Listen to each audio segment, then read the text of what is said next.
Pavel, it's so cool to hang out with you, man. It is super cool. I'm glad we got you on the show, man. Welcome to the show, brother. Thank you. Very nice talking to you. Why this is a treat for me is I get to speak to a lot of big companies and small companies, but it's very rare I get to speak to a company that has the amount of awards that Outreach has for such a young and vibrant company. It's amazing. So congratulations to you and all your coworkers and investors and clients to, constantly putting you on the top of every chart. Congratulations. Yes, thank you. Really appreciate it. We do have a really nice culture that I enjoy working on very much. Absolutely. So now, and I always start with this, just maybe it makes me feel better because of the loneliness. Last year, March, April, May, there's a lot going on with the pandemic. The world has given us lemons and we're making lemonade every day.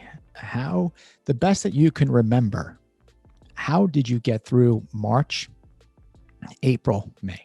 Yeah, it was very interesting. It was very chaotic.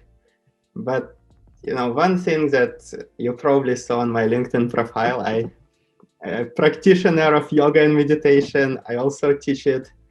And it really helped me a lot. I would say it helped me in two ways. One way is just this daily practice kind of helps to step back every day and kind of look at what's happening from a little bit bigger perspective, kind of getting away from the whirlwind of the daily things. And there are so many, especially at that time, there are so many things that suddenly, all need to be done and so much uncertainty, and just kind of think about it. And then there is also another aspect, which is kind of central to the philosophy of yoga, that everything is changing. There are good times and the bad times, and it's just what it is. That's how the world works. We can't do much about it, but we can stay a little more kind of centered and balanced and not be carried away by these things. So keeping that in mind, I would say really helped me to stay a little bit more kind of mentally relaxed and centered and just do the things that need to be done. I appreciate you saying that. I mean, the yoga, meditation, mindfulness, things to calm and quiet your brain are so important, especially when there's so much uncertainty and sadness. So I love hearing those stories. Did you meditate during the day, or is it the yoga and meditation during the day, or did you start the day with it? Did you do during the day or end the day? What was the routine? So I usually start the day with it. I also teach morning classes. Actually, today in the morning, I taught a class, a yoga class. But yeah, kind of I wake up in the morning, kind of wash, brush, and then go and do my yoga. Try to get up early around 5 so I can get everything done before kids wake up. And then I also try to do one quick meditation in the evening, especially if it was a busy day. Yeah, I feel like that's sort of that transition from work back to family time, so that I'm not coming with all of the kind of accumulated stresses and all the unresolved questions in my head. So that helps as well. I so appreciate you sharing that. I've tried to get into yoga and I've tried to get into meditation. I think meditation, I'm good for maybe 3.5 minutes, maybe just over 3.5 minutes, but I'm always fascinated with the art and how people can really do it for, longer periods than I can. So I tip my hat to you, and it's a very healthy practice. And I love hearing how people get through some of these hard times. So appreciate you sharing that. We do like to dig into some data science, but I also think it's important for everyone to hear who we're speaking with. There is a lot of stuff that your company's doing, and it's a hot startup, kind of just teeing you up here for success. I mean, if we just do it at just the softball pitch, right? If we think about AI and machine learning for sales, right? Mm-hmm. That is a multi-billion-dollar market, right? And what I love is Outreach continues to win both awards and customers. So pick this up wherever you want, but I'd love to kind of get a sense of Outreach as well as like how you put together the AI and machine learning. Yes, certainly. First, maybe just a little bit of a sidebar for data scientists who are listening. Right. When they hear about sales, they, people typically think, oh, there are, these people who spam you and try to sell you things that you don't want. Sort of, it has this negative connotation. And that's what I thought before I Right. joined Outreach and looked deeper into it. But what I learned is that sales is really, so critical. Aside from the $1 billion and the money that can be made there, it's really that engine that propels the innovation. Like, imagine you're a startup, you have a great idea, you built a nice product. Well, if you can't sell it, a startup is gonna fail. In fact, I Right. believe many startups just fail not because product is bad, they just can't sell it, they can't justify new investment. And it's also really critical, I think, for the social good as well. Like, even my personal example, the yoga classes and workshops that I teach, I use Outreach to get students That's into my great. workshops. And I can certainly say before Outreach and after, I That's can wonderful. teach more people with a lot less effort. That's So wonderful. it's very important. It's very important domain. But it also has really interesting scientific data science problems in it. And I think what's special about it from the science perspective is that it's very structured. Like, sales is very structured and measured. There are many steps in the sales process. Every step has a very clear metric. Like, you start with, the leads. You get the leads first to respond. Once you got them to respond, you need to overcome objections. You need to get a meeting. Once you get a meeting, you go to the next step, and so on. It's very kind of clear what success is of every step. And that's actually a very key, I think, requirement for actually being able to do machine learning and data science. Knowing what is, at the end of the day, you either win the deal or you lose the deal. There is no ambiguity. Yep. It's I think not that's like, a self-driving car where you're like, did they do a good job? I don't know. It seems like it's driving and didn't kill anyone, so that's probably okay. But what is like the optimal? It's unclear. yeah. Well, So but do you think if you look at industries, do you believe that the sales part of industry is the most underserved? Right? Because there's a lot of people chasing AI, machine learning, sales. Again, that's the question I want to kind of dig in. What are your thoughts? yeah, I feel like for a lot of the companies, sales is still done in sort of that way how you see in the old movies. You got a salesperson, here is a list of prospects, use your phone, and then go, close them, do it Right. however you want. And that's sort of, I think, in a lot of situations, that's how it's happening. It's kind of one industry that has not yet been disrupted by Yeah. AI and machine learning, or even by the software, like, this Mark Andreessen's essay of software eating the world. Yes. This just come into sales. We are not even talking about AI eating the world for sales at all. It's just that software part did not really happen. And that's, I think, interesting to think, like, what is the mechanics of that process of Okay. like, how does it happen? And what I feel like is there is a couple of steps. So first, we have to sort of take that process, the processes that sales reps do, and in general, I think is probably true for other industries too, and then encode it in software, that we capture them so that they can be standardized. So instead of every sales rep doing whatever they want, now we have an encoded process and they all follow the process. So it's all standardized and being executed in the same way. You can sort of predict, it becomes more predictable. You can propagate best practices better.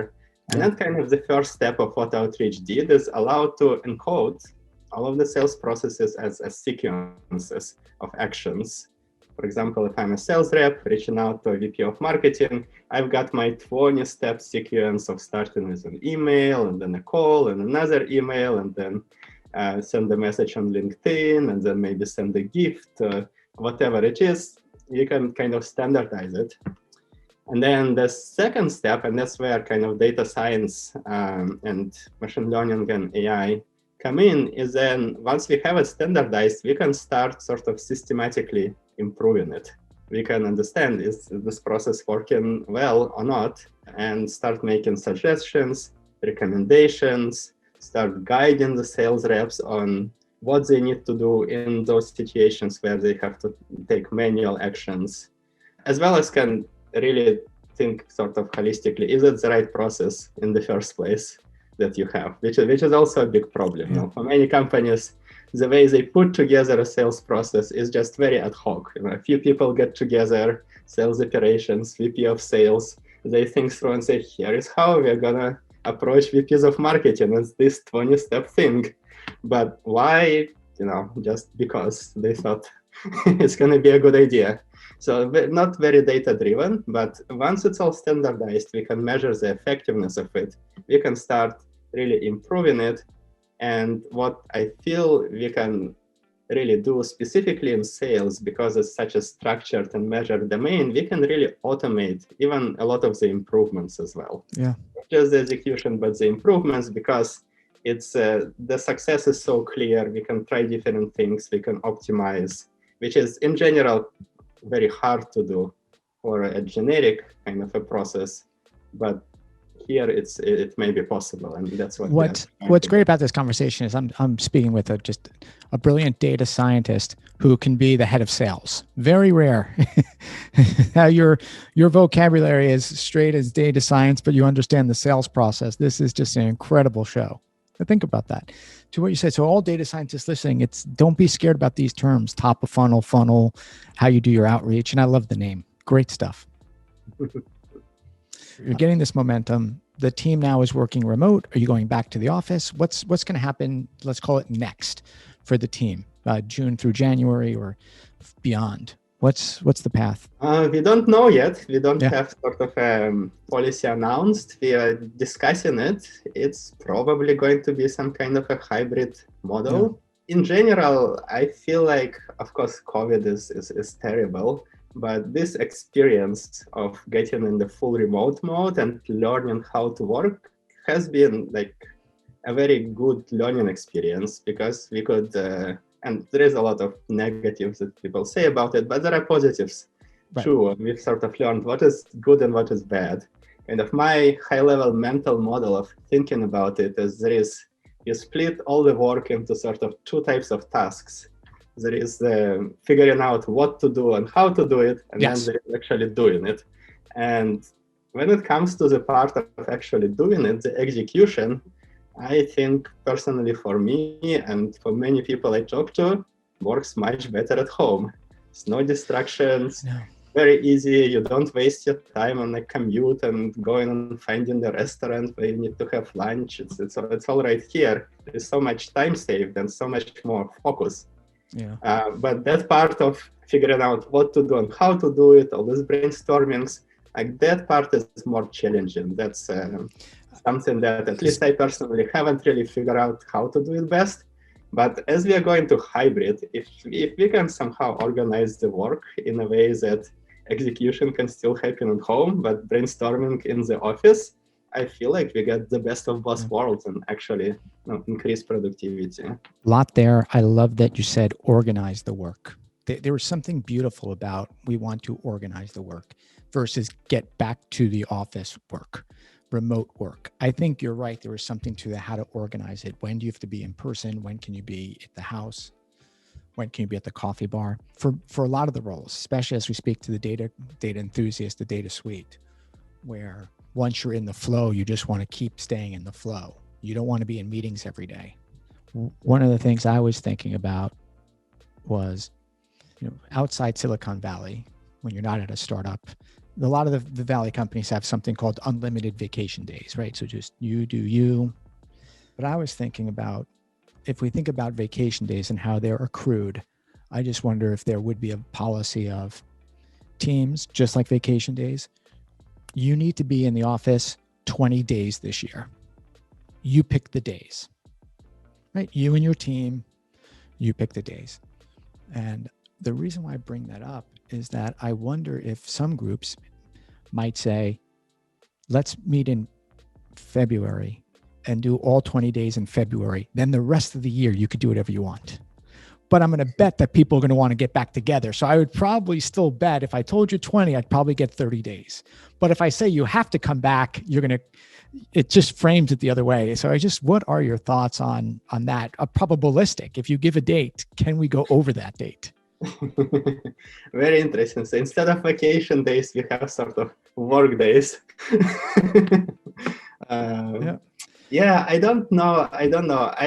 If I look from again that sort of model point of view, I think there is kind of more of that brainstorming and discussion needs to happen at certain regular intervals Right. and 20 days a year. So I probably wouldn't necessarily Right, but that's go what I'm betting kind on. of model. I'm betting that you will spend more time in the office if I just told you there was like a minimum. That's versus like if I say you have to be in the office, everyone gets angry, right? We know that doesn't work. Apple was saying, well, you know what? Why don't you come to work Monday, Wednesday, Thursday? That doesn't work either, right? Because like you said, you have to design the work. Why Monday? I might not have a meeting on Monday. Why Thursday? I think too many people aren't. I think one thing that we are discussing now is that sort of at what level the decision should be made. Should CEO of the company decide and everyone follows? Should it be at maybe the division level? No, engineering team decides, so data science team decides, or should it be every single squad decide? And I feel like maybe going down, like to a squad level, or maybe somewhere just a little bit above, that's where it's most clear when more of the discussion and brainstorming is Totally needed, agree. versus when we can just execute. So maybe like allowing the decision to be made sort of lower down in the company structure, that might create those more optimal conditions. But I don't know. We'll have to I try don't and know either. see. In general, I'm very much for Right. experiments. So No, I agree. Now, where are you located? Where are you? Not the company. Where are you located? Seattle. You're in Seattle. All right. Well, I appreciate you being on the show. I'm going to be out on the West Coast at some point over the summer, but I'll be more in the Cali area, south and north. But if I get up to Seattle, we, my friend, are going to have a drink. And I'm in Miami. So if you come down here, you look me up. Oh, I'd love to. In winter. When the winter comes, that's when we go to warm places here in Seattle. I know. Listen, thanks for being on the show. We're sponsored by Pandio. Check out their new Pandio ML. It's a cool open source tool that's right now free for data standard guests. So thanks again for being on the show. I had a great time. Thank you so much.